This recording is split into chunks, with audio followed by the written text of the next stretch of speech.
U.S. Republican lawmakers who recently won control of the lower house of Congress want the Biden administration to provide thorough oversight of its arms supplies to Ukraine.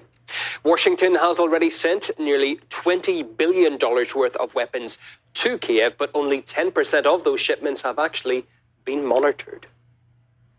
The fact is, we are going to provide more oversight, transparency, and accountability. We are not going to write a blank check. We have a voice now, and we are going to do this in an accountable way, with transparency to the American people. These are American taxpayer dollars going in. While the Republicans have not called for an end to U.S. arms supplies to Ukraine, they say most of the weapons are not being accounted for. The White House claims it simply has a very limited budget for providing enough oversight. However, according to the Washington Post, Joe Biden has resisted sending an increasing number of American inspectors deeper into Ukraine, supposedly out of fear of provoking a tough response from Russia and escalating the conflict.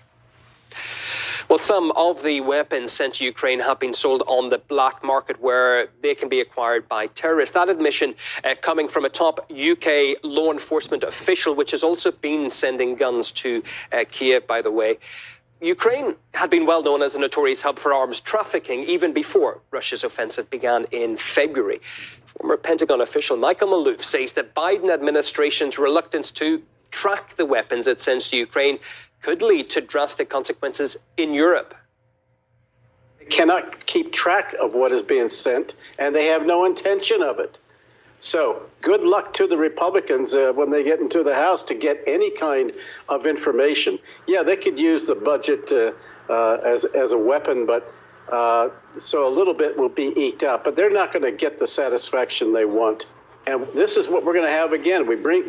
This is the scheme. We send in the advisors, and then before long, it escalates.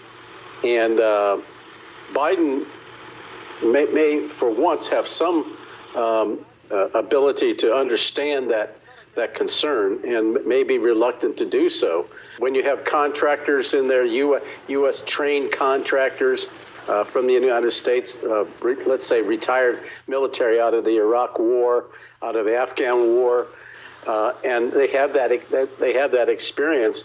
They could be going in and actually providing training of Ukrainians within the country.